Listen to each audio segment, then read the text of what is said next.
Hello ನಮಸ್ಕಾರ. The academic city school ವಿಶೇಷ ಕಾರ್ಯಕ್ರಮಕ್ಕೆ ಸ್ವಾಗತ. ನಾನು ಕಾವ್ಯ. ಎಜುಕೇಷನ್ ಪ್ರತಿಯೊಬ್ಬರಿಗೂ ಕೂಡ ತುಂಬಾನೇ ಮುಖ್ಯ. ಪೋಷಕರು ಮಕ್ಕಳ ಎಜುಕೇಷನ್ ಬಗ್ಗೆ ಸಿಕ್ಕಾಪಟ್ಟೆ ತಲೆ ಕೆಡಿಸ್ಕೊಂಡಿರ್ತಾರೆ.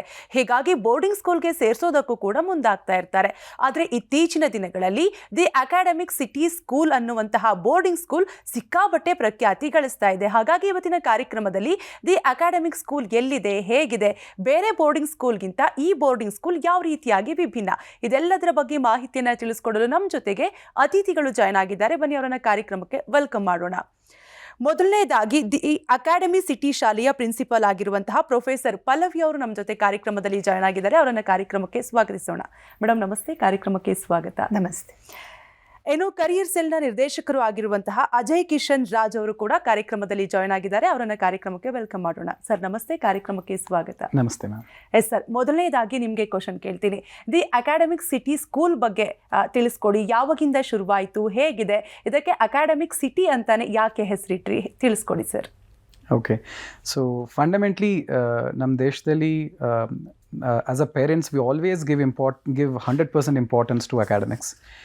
ಅಕಾಡೆಮಿಕ್ಸಲ್ಲಿ ನಾವು ಚೆನ್ನಾಗಿದ್ದರೆ, ನಮ್ಮ 10th and 12th standard scores ಚೆನ್ನಾಗಿದ್ದರೆ ಒಳ್ಳೆ ಯೂನಿವರ್ಸಿಟಿ ಸಿಗುತ್ತೆ. ಒಳ್ಳೆ ಯೂನಿವರ್ಸಿಟಿ ಸಿಗಿದ್ರೆ ಒಳ್ಳೆ ಜಾಬ್ ಸಿಗುತ್ತೆ. ಒಳ್ಳೆ ಜಾಬ್ ಸಿಗಿದ್ರೆ ಲೈಫ್ ಸೆಟ್ಲ್ ಆಗುತ್ತೆ ಅಂತ we know the formula.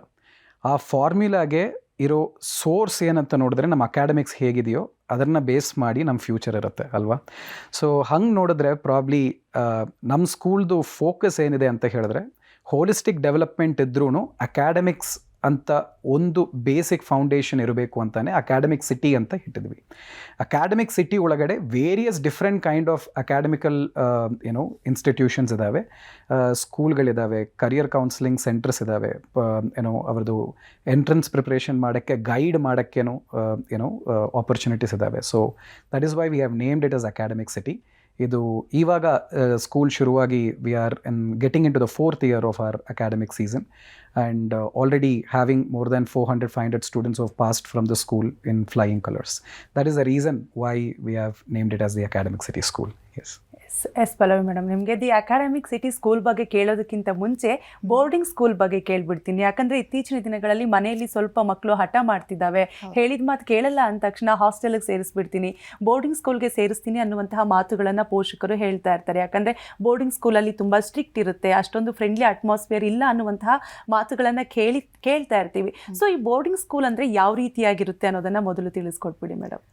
Thank you ಕಾವ್ಯ. ಯಾಕಂದರೆ ಇದು ಒಳ್ಳೆ ಪ್ರಶ್ನೆ ಕೇಳಿದ್ರಿ. ಯಾಕಂದರೆ ನಾವೆಲ್ಲ ಬೆಳೆದು ಬಂದಿದ್ದು ಇದನ್ನೇ ಕೇಳ್ಕೊಂಡು, ಏನಾದರೂ ಸ್ವಲ್ಪ ತುಂಟಾಟ ಮಾಡಿದರೆ, ಡಿಸಿಪ್ಲಿನ್ ಇಶ್ಯೂಸ್ ಇದ್ದರೆ ಮನೇಲಿ, ಅಥವಾ ಏನಾದರೂ ಕಲಿಕೆಯಲ್ಲಿ ಪ್ರಾಬ್ಲಮ್ಸ್ ಇದ್ದರೆ, ಪೋಷಕರು ಎಲ್ಲೋ ಒಂದು ಕಡೆ ಪನಿಷ್ಮೆಂಟ್ ಅನ್ನೋ ಥರ ದೃಷ್ಟಿಯಲ್ಲಿ ನೀನು ಬೋರ್ಡಿಂಗ್ ಸ್ಕೂಲಿಗೆ ಹಾಕ್ತೀನಿ, ಹಾಸ್ಟೆಲ್ಗೆ ಹಾಕ್ಬಿಡ್ತೀನಿ ಅಂತ ಹೇಳ್ತಾರೆ. ಇವಾಗ ಹೇಗೆ ನಾವು ತಪ್ಪು ಮಾಡಿದರೆ ಪೊಲೀಸ್ ಬಂದು ಹಿಡ್ಕೊಂಡು ಹೋಗ್ತಾರೋ ಅಂತ ಹೇಳ್ತೀವೋ, ಅದನ್ನು ಸ್ಕೂಲ್ನ ನಾವು ಬೋರ್ಡಿಂಗ್ ಸ್ಕೂಲ್ ಅಂತ ಹೇಳೋ ಒಂದು ವಾಡಿಕೆ ಇತ್ತು. ಅದು ಮಿತ್. ಅದನ್ನು ನಾವು ಫಸ್ಟ್ ಬ್ರೇಕ್ ಮಾಡಬೇಕು. ಬೋರ್ಡಿಂಗ್ ಸ್ಕೂಲ್ ಆಯ್ಕೆ ಮಾಡೋದು ಪನಿಷ್ಮೆಂಟ್ ಕೊಡೋದಕ್ಕಲ್ಲ, ನಮ್ಮ ಪೂರ್ಣ ರೀತಿಯಾಗಿ ನಮ್ಮ ಪರ್ಸ್ನಾಲಿಟಿ ಏನಿದೆ ಅದನ್ನು ಹೊರ ಬರಬೇಕು ಅಂತ ಹೇಳಿದ್ರೆ ಒಂದು ಬೋರ್ಡಿಂಗ್ ಸ್ಕೂಲ್ ಮಾದರಿ ಆಗುತ್ತೆ. ಮತ್ತು ಒಂದು ವ್ಯಾಲ್ಯೂ ಸಿಸ್ಟಮ್ಗಾಗಲಿ, ಒಂದು ಕಲಿಕೆಗಾಗಲಿ, ಒಂದು ಸಮಯದ ಅಭಾವದಿಂದ ಪೋಷಕರು ಬಹಳಷ್ಟು ಅವ್ರಿಗೆ ಆಸೆ ಇರುತ್ತೆ, ನಮ್ಮ ಮಗು ಹೀಗೆ ಬೆಳಿಬೇಕು, ಹೀಗೆಲ್ಲ ಅವರು ಒಂದು ಪ್ರತಿಷ್ಠಿತ ಶಾಲೆಯಲ್ಲಿ ಇರಬೇಕು. ಬಟ್ ಅದ್ರ ಜೊತೆಗೆ ನಾನು ಸಮಯ ಕಳೆಯೋಕ್ಕಾಗದೇ ಇದ್ದರೆ ಎಲ್ಲೋ ಒಂದು ಕಡೆ ನಾನು ಕಾಂಪ್ರಮೈಸ್ ಆಗ್ತೀನೇನೋ ಅನ್ನೋರಿಗೂ ಕೂಡ ಬೋರ್ಡಿಂಗ್ ಸ್ಕೂಲ್ ಅತ್ಯಗತ್ಯ ಆಗುತ್ತೆ. ಮತ್ತು ಬೋರ್ಡಿಂಗ್ ಶಾಲೆ ಯಾಕೆ ಆಯ್ಕೆ ಮಾಡಬೇಕು ಅನ್ನೋದಕ್ಕೆ ಹಲವಾರು ಕಾರಣಗಳಿದೆ. ಒಂದು ಟ್ರಾನ್ಸ್ಫರಬಲ್ ಜಾಬ್ಸ್ ಇರ್ಬೋದು, ಇನ್ನೊಂದು ಸೆಕೆಂಡ್ ಹೋಲಿಸ್ಟಿಕ್ ಡೆವಲಪ್ಮೆಂಟ್ ಅಂತ ಸರ್ ಏನೇನು ಹೇಳಿದ್ರು ಇವಾಗ, ಅದಕ್ಕೋಸ್ಕರನೂ ಇರ್ಬೋದು. ಮತ್ತು ಕರಿಯರ್ ಓರಿಯೆಂಟೆಡ್ ಅಂತ ಹೇಳಿದಾಗ ಒಂದು ಸ್ವಲ್ಪ ಅರ್ಲಿ ಸ್ಟೇಜಸಲ್ಲಿ ಏನಾಗುತ್ತೆ, ಡಿಸಿಪ್ಲಿನ್ ತುಂಬ ಮುಖ್ಯ ಮಕ್ಕಳಲ್ಲಿ.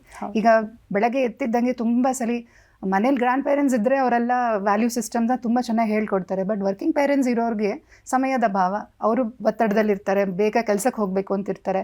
ಅದು ಎದ್ದ ಮೇಲೆ ಏನು ಮಾಡಬೇಕು, ಅದು ಮಾಡ್ತಿದ್ದಾರೋ ಇಲ್ವೋ. ಆಮೇಲೆ ಮೇನ್ ಡಿಸ್ಟ್ರಾಕ್ಷನ್ ಇವಾಗ ಇರೋದು ಮೊಬೈಲ್ ಫೋನ್ಸ್.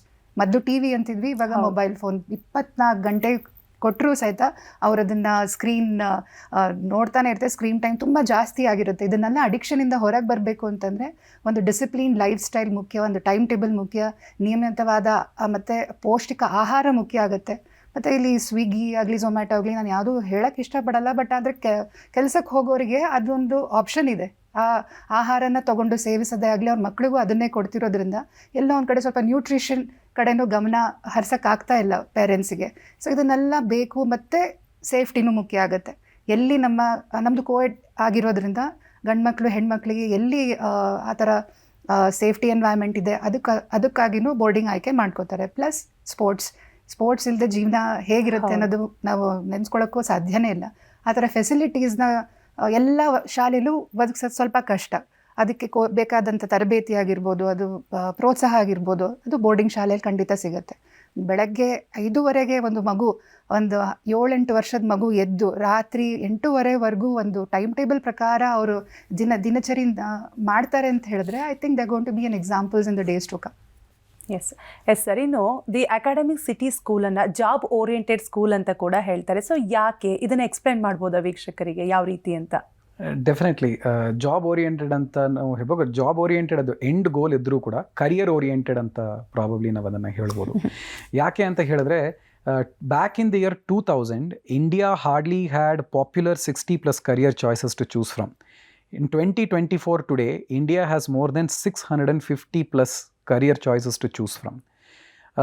ಈ 650+ career choicesನಲ್ಲಿ ಒಂದೊಂದು ಮಗುಗೆ which will be the right career choice ಅನ್ನೋದು ಪ್ರಾಬಬ್ಲಿ ನಾವು ತುಂಬ ಥಿಂಕ್ ಮಾಡಲ್ಲ ಅನಿಸುತ್ತೆ.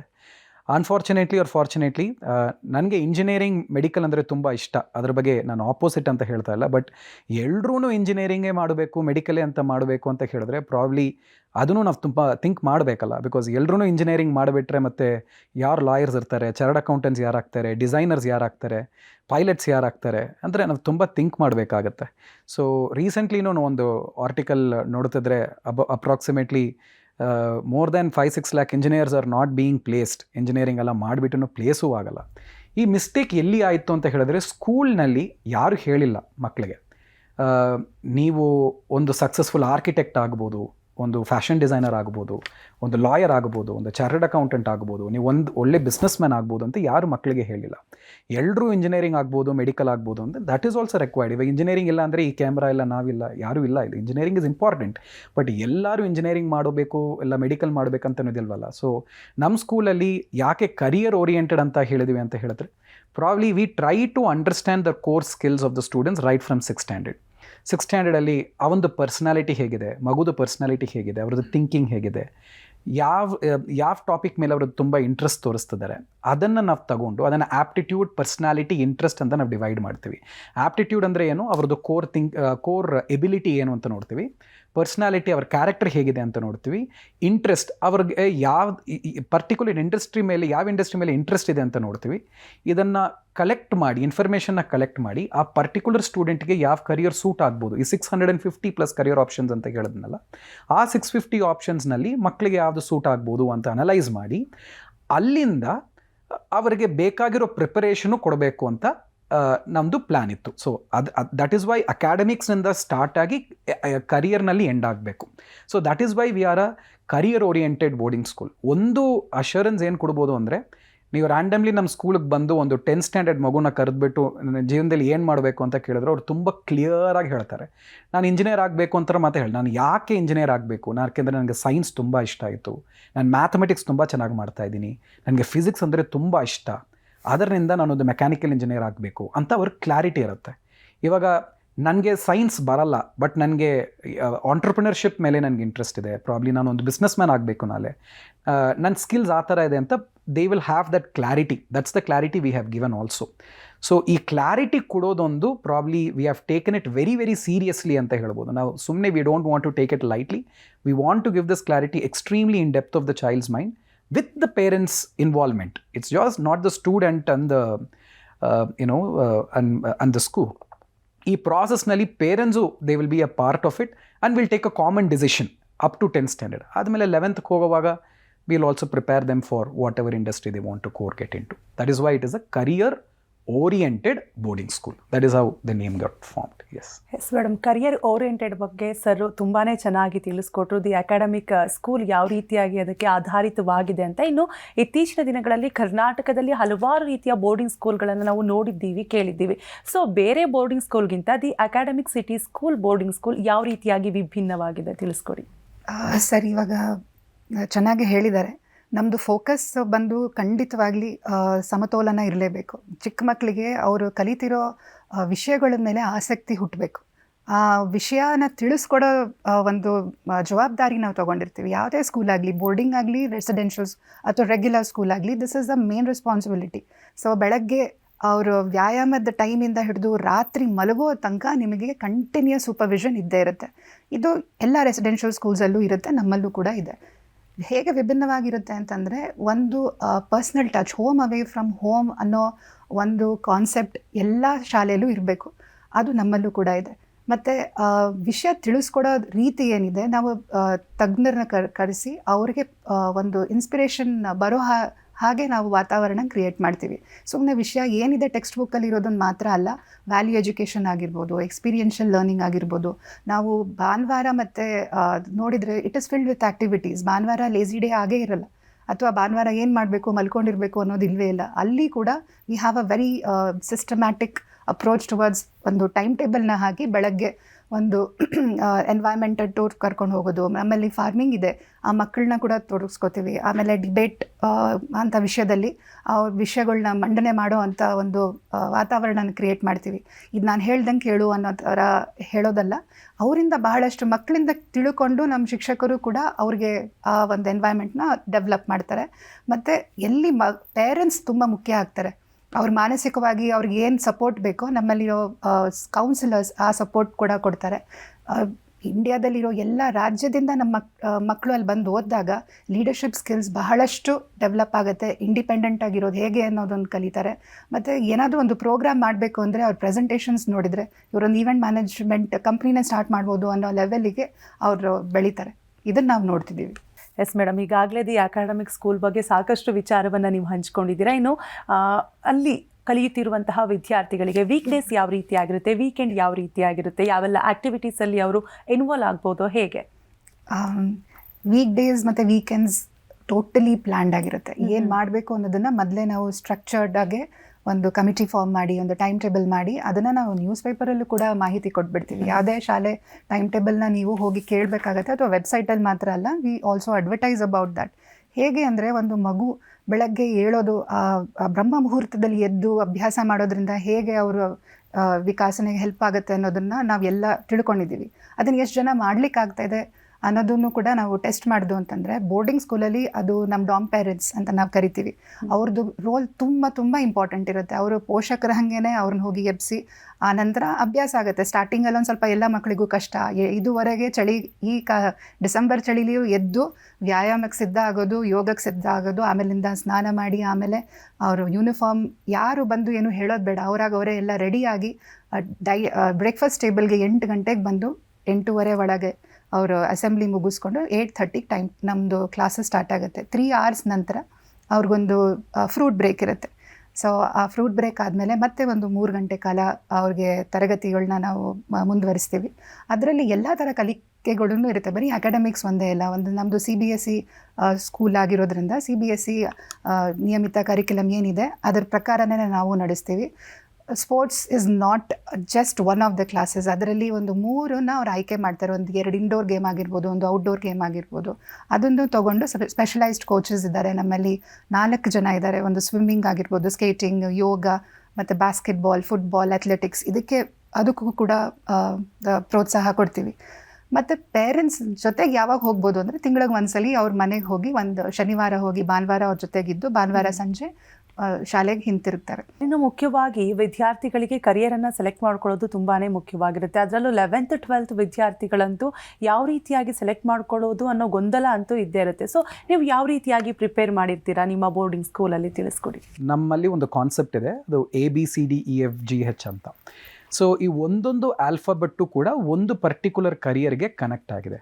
A ಅಂದರೆ ಆರ್ಕಿಟೆಕ್ಚರ್ ಅಂತ ಹೇಳ್ಬೋದು, B ಅಂದರೆ barrister or a business manager, barrister ಅಂದರೆ ಲಾಯರ್ ಅಂತ ಹೇಳ್ತಾರೆ, barrister or a business manager, C ಅಂದರೆ ಚಾರ್ಟರ್ಡ್ ಅಕೌಂಟೆಂಟು, D ಅಂದರೆ ಡಾಕ್ಟರ್ ಆರ್ ಡಿಸೈನರ್, E ಅಂದರೆ ಇಂಜಿನಿಯರ್, F ಅಂದರೆ ಫಾರಿನ್ ಎಜುಕೇಷನ್, H ಅಂದರೆ humanities, liberal arts and social sciences, I ಅಂದರೆ information technology, J ಅಂದರೆ ಜರ್ನಲಿಸಮ್. ಈ ಥರ ಹೋಗ್ತಾ ಇರುತ್ತೆ. So probably 9th and 10th ಸ್ಟ್ಯಾಂಡರ್ಡಲ್ಲಿ ಮಕ್ಕಳಿಗೆ probably once they identify this is the career that I want to do, ನಾನು ಇದೇ ಆಗಬೇಕು ಅಂತ ಇದು ಡಿಸೈಡ್ ಮಾಡಿದ ತಕ್ಷಣ 11th ಬರುವಾಗ ನಮ್ಮ ಸ್ಕೂಲಲ್ಲಿ you can do your regular schooling. After 4 o'clock, the school is done, right? So, school admele probably, whenever we have the right scheduled time, we also help them prepare for the required, preparation for that particular career. So, probably ಒಂದೇ ಜಾಗದಲ್ಲಿ ನಿಮಗೆ school ಸಿಗುತ್ತೆ, hostel ಸಿಗುತ್ತೆ, required and academic assistance ಸಿಗುತ್ತೆ for any entrance exam that you would like to get in. So, in one place you get everything. ಮತ್ತೆ until the student gets into the right university, our career guidance and career support will only end up continuing for them. So we will be considering, okay, ಇವಾಗ 12th standard ಅಲ್ಲಿ ಒಂದು 100 students ಇದ್ದರೆ, until that 100 students get into the right university, our help and support will continue to be with them. That is why we are career oriented also. S madam, ಇನ್ನು ಇತ್ತೀಚಿನ ದಿನಗಳಲ್ಲಿ ನಾವು ಕೇಳೋದಂದರೆ ಸಾಮಾನ್ಯವಾಗಿ education ಅಂದರೆ ತುಂಬಾ ಕಾಸ್ಟ್ಲಿ ಅನ್ನುವಂತಹ ಮಾತುಗಳನ್ನು ಕೇಳ್ತಾ ಇರ್ತೀವಿ. ಅದರಲ್ಲೂ ಬೋರ್ಡಿಂಗ್ ಸ್ಕೂಲ್ ಅಂದರೆ ಒಂದು ಹೆಜ್ಜೆ ಮುಂದೆ ಇಟ್ಟಂಗೆ ಸಿಕ್ಕಾಬಟ್ಟೆ ಕಾಸ್ಟ್ಲಿ. ಸೊ ನಿಮ್ಮ ಸ್ಕೂಲ್ ಫೀಸಸ್ ಯಾವ ರೀತಿಯಾಗಿರುತ್ತೆ? ಮಕ್ಕಳಿಗೆ ಸ್ಕಾಲರ್ಶಿಪ್ ವ್ಯವಸ್ಥೆ ಏನಾದರೂ ಇರುತ್ತಾ? ಹೇಗೆ ತಿಳಿಸ್ಕೊಡಿ. 4th ಸ್ಟ್ಯಾಂಡರ್ಡಿಂದ 12th ಸ್ಟ್ಯಾಂಡರ್ಡ್ ಆಗಿರೋದ್ರಿಂದ 4.5 lakhs to 7 lakhsವರೆಗೂ ಇದೆ. ಸೊ ಇದರಲ್ಲಿ ಪ್ರತಿಯೊಂದು ಕವರ್ ಆಗುತ್ತೆ, ಇನ್ಯಾವುದು ಅಡಿಷ್ನಲ್ ಬರಲ್ಲ. ಸೊ ಅವ್ರದ್ದು ಬೋರ್ಡಿಂಗ್ ಆಗಿರ್ಬೋದು, ಎಕ್ಸ್ಟ್ರಾ ಗೈಡೆನ್ಸ್ ಅವರ ಗೇನ್ ಬೇಕಾಗುತ್ತೋ ಅದು ಕವರ್ ಆಗುತ್ತೆ. ಮತ್ತು ಸಂಗೀತ, ಇದನ್ನು ನಾನು ಹೇಳಲೇಬೇಕು. ಟಾರೆನ್ಸ್ ಒಟ್ಟಿಗೆ ನಾವು ಒಂದು MOU ಮಾಡ್ಕೊಂಡಿದ್ದೀವಿ. This is a very reputed organisation. ಅವರು ಕೀಬೋರ್ಡಿಂದ ಹಿಡಿದು, ಸಂಗೀತದಿಂದ ಹಿಡಿದು ಮತ್ತು ವಿಭಿನ್ನವಾಗಿರೋ ಒಂದು ಕಲಿಕೆನ ಆಫರ್ ಮಾಡ್ತಾರೆ. ಈ ಥರ ಎಲ್ಲ ಥರದ್ದು ನಿಮಗೆ ಒಂದೇ ಕಡೆ ಸಿಗಬೇಕು ಅಂದರೆ ಖಂಡಿತವಾಗ್ಲೂ ಅದಕ್ಕೆ ಬೇಕಾದ ಒಂದು ಎಕ್ಸ್ಪೆಂಡಿಚರ್ ಇದ್ದೇ ಇರುತ್ತೆ. I would not say expenditure here, it is an investment. ನಿಮಗೆ ಟೈಮ್ ಒಂದು ಇನ್ವೆಸ್ಟ್ಮೆಂಟು, ಇನ್ನೊಂದು ಈ ಥರದ್ದು ಒಂದು ಕಲಿಕೆ ವಾತಾವರಣ ಕೂಡ ಒಂದು ಆಯ್ಕೆ ಮಾಡಿದಾಗ ಎಲ್ಲ ಅಲ್ಲೇ ಸಿಗುತ್ತೆ. ಸ್ಪೋರ್ಟ್ಸ್ ಆಗಿರ್ಬೋದು, ಮತ್ತು ನಿಮಗೆ ಕರಿಯರ್ ಓರಿಯೆಂಟೆಡ್ ಗೈಡೆನ್ಸ್ ಆಗಿರ್ಬೋದು, ಕೋಚಿಂಗ್ ಅಲ್ಲ ಗೈಡೆನ್ಸ್. ಆ ಗೈಡೆನ್ಸ್ನ ಕರೆಕ್ಟ್ ಟೈಮ್ ಕೊಡ್ತಾ ಬರೋದಕ್ಕೂ ಬಹಳಷ್ಟು ಜನ ಅಲ್ಲಿ ಬರಬೇಕಾಗತ್ತೆ. ಮತ್ತು ನಮ್ಮಲ್ಲಿ ವಿಭಿನ್ನವಾಗಿರೋ ಶಿಕ್ಷಕರಿದ್ದಾರೆ. ಎಲ್ಲ ರಾಜ್ಯದಿಂದ ಶಿಕ್ಷಕರಿದ್ದಾಗ your personality will be at a next level. So ಹಾಗಾಗಿ ಸ್ಕಾಲರ್ಶಿಪ್ಸ್ ಅಂತ ಬಂದಾಗ, yes, if they are promising students, ನಮ್ಮಲ್ಲಿ ಎಂಟ್ರೆನ್ಸ್ ಎಕ್ಸಾಮ್ ತೊಗೊಂಡ್ಮೇಲೆ will definitely assess and then take things forward. ಯಾವೆಲ್ಲ ರಾಜ್ಯದ ವಿದ್ಯಾರ್ಥಿಗಳು ನಿಮ್ಮ ಶಾಲೆಯಲ್ಲಿ ಕಲಿತಿದ್ದಾರೆ ತಿಳಿಸ್ಕೊಡಿ. ಉತ್ತರಾಖಂಡಿಂದ ಬಂದಿದ್ದಾರೆ, ಬಿಹಾರಿಂದ ಇದ್ದಾರೆ, ಛತ್ತೀಸ್ಗಢದಿಂದ ಇದ್ದಾರೆ, ತಮಿಳ್ನಾಡು ಅಂತಿದ್ದಾರೆ, ಎಲ್ಲ ಸ್ಟೇಟಲ್ಲೂ ಇದ್ದಾರೆ. ಹೊರ ರಾಜ್ಯದ ಭಾರತೀಯರು ಕೂಡ ನಮ್ಮಲ್ಲಿ ಓದ್ತಿರೋದು ಒಂದು ಪ್ರತಿಷ್ಠೆಯ ವಿಷಯನ ಹೇಳಬೇಕು. ಅದ್ರ ಜೊತೆಗೆ ನಮ್ಮ ಕರ್ನಾಟಕದಲ್ಲೇ ನೆಲಮಂಗಲದಲ್ಲೇ ಇದ್ದುಕೊಂಡು 1.5 ಕಿಲೋಮೀಟ್ರಿಂದಾನೇ ನಮ್ಮ ಶಾಲೆನ ಆಯ್ಕೆ ಮಾಡಿರೋದು ಇನ್ನೂ ನಮಗೆ ಖುಷಿ ತರುತ್ತೆ. ಯಾಕೆಂದರೆ ಪಕ್ಕದಲ್ಲೇ ಇದ್ದು ಯಾರು ವಸತಿ ಶಾಲೆನ ಚೂಸ್ ಮಾಡಲ್ಲ. ಯಾಕೆ ಅನ್ನೋದಕ್ಕೆ ಅದೊಂದು ಇಟ್ಸ್ ಅ ಎಕ್ಸಾಂಪಲ್. ಸೊ ಎಷ್ಟು ರಾಜ್ಯದಿಂದ ಬಂದ್ರೂ ಅಷ್ಟು ಚೆನ್ನಾಗೆ ನಾವು ಮಿನಿ ಇಂಡಿಯಾ, ನಮ್ಮದು ನಮ್ಮ ಸಂಸ್ಕೃತಿನ ನಮ್ಮ ಶಾಲೆಯಲ್ಲಿ ನೀವು ನೋಡ್ಬೋದು. ಎಸ್, ಇನ್ನು ಸರ್, ನಿಮ್ಮ ಶಾಲೆಗೆ ಸೇರಿಸ್ಬೇಕಂದ್ರೆ ಪೇರೆಂಟ್ಸ್ ಯಾವ ರೀತಿಯಾಗಿ ಪ್ರೋಸೆಸ್ನ ಫಾಲೋ ಮಾಡಬೇಕಾಗುತ್ತೆ, ಹೇಗೆ ಅಂತ? ಓಕೆ, ಸೊ ಇದು if at all they want to take an admission ಅಲ್ವಾ? ಸೊ ಓಕೆ, ಏನಾಗುತ್ತೆ ಅಂತ ಹೇಳಿದ್ರೆ ಪ್ರಾಬಬ್ಲಿ ಸ್ಕ್ರೀನಲ್ಲಿ ನಂಬರ್ ಇದೆ ಅಂತ ಅನಿಸುತ್ತೆ, 08047092273 ನಂಬರ್ಗೆ ಕಾಲ್ ಮಾಡಿ. ಪ್ರಾಬಬ್ಲಿ ನಿಮಗೆ ಫುಲ್ಲು ಗೈಡ್ ಮಾಡ್ತಾರೆ. ಪ್ರಾಬಬ್ಲಿ ನಿಮ್ಮ ಮಕ್ಕಳದು ಲಾಸ್ಟ್ 2 yearsದು ಮಾರ್ಕ್ಸ್ ಕಾರ್ಡ್ ಬೇಕಾಗ್ಬೋದು. ಮಗು ಜೊತೆ ಡೆಫಿನೆಟ್ಲಿ ಇಂಟರ್ವ್ಯೂ ಮಾಡಲೇಬೇಕು. ಇಂಟರ್ವ್ಯೂನಿಂದ ನಾವು ಫುಲ್ ಅವ್ರನ್ನ ಏನು ಜಡ್ಜ್ ಮಾಡಲ್ಲ, ಆದ್ರೂ ಆ ಮಗುಗೆ ಏನು ಇಷ್ಟ ಆಗಿದೆ, ಅವ್ರ ಲೈಫ್ ಸ್ಟೈಲ್ ಇಷ್ಟ ತನಕ ಹೇಗಿತ್ತು, ಪ್ರಾಬಬ್ಲಿ ಮಗು ಜೊತೆ probably if at all we talk to students, we get to understand the student more. ಅದಕ್ಕೋಸ್ಕರ ಒಂದು ಇಂಟರ್ವ್ಯೂ ಮಾಡಬೇಕು. ಆಮೇಲೆ ಒಂದು ಎಂಟ್ರೆನ್ಸ್ ಎಕ್ಸಾಮ್ ಒಂದು ಮಾಡಬೇಕು. ಆ ಎಂಟ್ರೆನ್ಸ್ ಎಕ್ಸಾಮ್ನಲ್ಲಿ ಕರೆಂಟ್ ಅಕಾಡೆಮಿಕ್ ಸ್ಟೇಟಸ್ ಹೇಗಿದೆ ಅದನ್ನು ಅನಲೈಸ್ ಮಾಡೋಕ್ಕೆ ಒಂದು ಎಂಟ್ರೆನ್ಸ್ ಎಕ್ಸಾಮ್ ಮಾಡಬೇಕು. ಆ ಎಂಟ್ರೆನ್ಸ್ ಎಕ್ಸಾಮ್ ಆದಮೇಲೆ ನಿಮ್ಗೆ ಏನಾದರೂ ಸ್ಕಾಲರ್ಶಿಪ್ ಸಿಕ್ಕಿದ್ರೆ, based if at all the student is really a performer ಅಂತ ಏನಾದರೂ ಇದ್ದರೆ, ಪ್ರಾಬಬ್ಲಿ ಅಲ್ಲಿಂದ ಸ್ವಲ್ಪ ಸ್ಕಾಲರ್ಶಿಪ್ಸು ಸಿಗ್ಬೋದು. Probably after that you can always come to the campus to visit the campus. ಒಂದು ಸತಿ ಕ್ಯಾಂಪಸ್ ಬರ್ಬೋದು, ನೋಡ್ಬೋದು. ಓಕೆ, ಮತ್ತು ನಮ್ಮ ಕ್ಯಾಂಪಸಲ್ಲಿ we do not want to take too many children. We are extremely clear about that. ಯಾಕಂದರೆ 1-to-1 guidance ಮತ್ತು to sit with every single student independently and grow then ನಮಗೂ ಟೈಮ್ ಬೇಕು ಅಂತ ಹೇಳಿರೋದ್ರಿಂದ probably we want to only look at very very limited seats. So if at all you would like to visit the campus, ಅದೇ ನಂಬರ್ಗೆ ಕಾಲ್ ಮಾಡಿ campus visit ಮಾಡಬೇಕಂತ ಒಂದು appointment ತಗೋಬೋದು. ಕ್ಯಾಂಪಸ್ ಬರುವಾಗ ಪ್ರಾಬಬ್ಲಿ ನನ್ನ ಜೊತೆ ಆಗಲಿಲ್ಲ ಅಂದರೆ ಪ್ರಿನ್ಸಿಪಲ್ ಮ್ಯಾಮ್ ಜೊತೆ ಆಗಲಿ ಮಗು ಒಂದು ಇಂಟರ್ವ್ಯೂ ಮಾಡಬೇಕಾಗತ್ತೆ, ಎಂಟ್ರೆನ್ಸ್ ಎಕ್ಸಾಮ್ ಮಾಡಬೇಕಾಗತ್ತೆ. 11th and 12th ಸ್ಟ್ಯಾಂಡರ್ಡ್ ಮಕ್ಕಳಿದ್ರೆ ಸೈಕೋಮೆಟ್ರಿಕ್ ಟೆಸ್ಟ್ ಮಾಡಬೇಕಾಗತ್ತೆ to understand what is good for them. ಆಮೇಲೆ ಅವ್ರಿಗೆ ಒಳ್ಳೆ ಮಾರ್ಕ್ಸ್ ಇದ್ದರೆ ಸ್ಕಾಲರ್ಶಿಪ್ ಸಿಗ್ಬೋದು, ಅದಕ್ಕೆ ಸ್ಕಾಲರ್ಶಿಪ್ ಸರ್ಟಿಫಿಕೇಟು ಕೊಡ್ತೀವಿ. ಅಲ್ಲಿಂದ ಅವರಿಗೆ ಅಡ್ಮಿಷನ್ ಪ್ರಾಸೆಸ್ ಮಾಡಬೇಕು, ಅಡ್ಮಿಷನ್ ತಗೋಬೇಕು ಅಂತ ಹೇಳಿದ್ರೆ on the merit basis of the interview and on the merit basis of the entrance exam the school has the complete rights to decide the authority of giving a seat. This is how it looks it. Yes madam, ಇನ್ನು ಮುಖ್ಯವಾಗಿ studies ಎಷ್ಟು important ಆಗಿರುತ್ತೋ personal life growth ಕೂಡ ಅಷ್ಟೇ important ಆಗಿರುತ್ತೆ. So ನಿಮ್ಮ school ಇದಕ್ಕೆ ವಿದ್ಯಾರ್ಥಿಗಳಿಗೆ ಯಾವ ರೀತಿ ಹೆಲ್ಪ್ ಮಾಡುತ್ತೆ? ಕೊನೆಯದಾಗಿ ಮುಖ್ಯವಾಗಿ ಏನು ಹೇಳ್ತೀರಾ ನಿಮ್ಮ ಸ್ಕೂಲ್ ಬಗ್ಗೆ? ಶೈಕ್ಷಣಿಕ ಬೆಳವಣಿಗೆ ಜೊತೆಗೆ ಎಮೋಷನಲ್ ಡೆವಲಪ್ಮೆಂಟ್ ಕೂಡ ಬಹಳ ಬಹಳ ಮುಖ್ಯ. ಅದಕ್ಕೆ ಸಪೋರ್ಟಿವ್ ಆಗಿರೋದು ನಮ್ಮ ವರ್ಕ್ಶಾಪ್ಸ್ ಮತ್ತು ಸೆಮಿನಾರ್ಸ್ ಮತ್ತು ಅಲ್ಲಿರೋ ಒಂದು ವ್ಯವಸ್ಥೆ. ಬಹಳಷ್ಟು ವಿಭಿನ್ನತೆಯಿಂದ ಬಂದಿರೋ ಶಿಕ್ಷಕರು ಮತ್ತು ವಿದ್ಯಾರ್ಥಿಗಳ ಜೊತೆಗೆ ಆ ಮಗು ಬೆಳೀತು ಅಂತಂದರೆ ಅವರು ಪರ್ಸ್ನಾಲಿಟಿ ತುಂಬ ಚೆನ್ನಾಗಿ ಹೊಮ್ಮುಡುತ್ತೆ. ಮತ್ತು ಅವರು ನಾಗರಿಕರಾಗಿ ಮುಂದೆ ಅವರು ಒಂದು ವ್ಯಾಲ್ಯೂ ಸಿಸ್ಟಮ್ ಏನು ಅವರು ಅದನ್ನು ಕಲಿತಾರೆ, they will definitely contribute towards betterment of the society. ಅವ್ರು ಏನೇ ಒಳ್ಳೆಯದನ್ನು ಇಲ್ಲಿ ಕಲ್ತು ಹೋದಾಗ ಒಳ್ಳೆ ನಾಯಕರಾಗೋದಲ್ಲಿ ಸಂಶಯನೇ ಇಲ್ಲ. ಇವತ್ತಿನ ಕಾರ್ಯಕ್ರಮದಲ್ಲಿ ದಿ ಅಕಾಡೆಮಿಕ್ ಸಿಟಿ ಸ್ಕೂಲ್ ಬಗ್ಗೆ ಸಾಕಷ್ಟು ವಿಚಾರವನ್ನು ತಿಳಿಸ್ಕೊಟ್ರಿ. ಹೇಗಿದೆ, ಎಲ್ಲಿದೆ, ಯಾವ ರೀತಿಯಾಗಿ ಶುರುವಾಯಿತು, ಎಷ್ಟು ವರ್ಷದಿಂದ ಇದೆ, ಬೇರೆ ಬೋರ್ಡಿಂಗ್ ಸ್ಕೂಲ್ಗಿಂತ ಈ ಬೋರ್ಡಿಂಗ್ ಸ್ಕೂಲ್ ಎಷ್ಟು ವಿಭಿನ್ನ ಅನ್ನೋದನ್ನು ತಿಳಿಸ್ಕೊಟ್ರಿ. ಥ್ಯಾಂಕ್ ಯು ಇಬ್ರಿಗೂ ಕೂಡ. Thank you. Thank you madam. ನಮಸ್ತೆ. Thank you.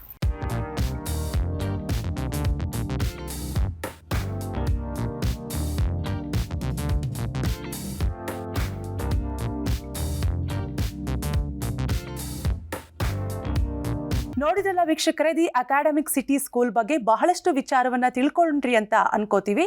ಮುಂದಿನ ಸಂಚಿಕೆಯಲ್ಲಿ ಇನ್ನಷ್ಟು ವಿಚಾರವನ್ನ ತಿಳಿಸ್ಕೊಡ್ತೀವಿ. ಇದಾಗಿತ್ತು ಹೊತ್ತಿನ ವಿಶೇಷ ಕಾರ್ಯಕ್ರಮ. ನೆನಪಿರ್ಲಿ, ನ್ಯೂಸ್ ಅಂದ್ರೆ ಪಬ್ಲಿಕ್ ಟಿವಿ.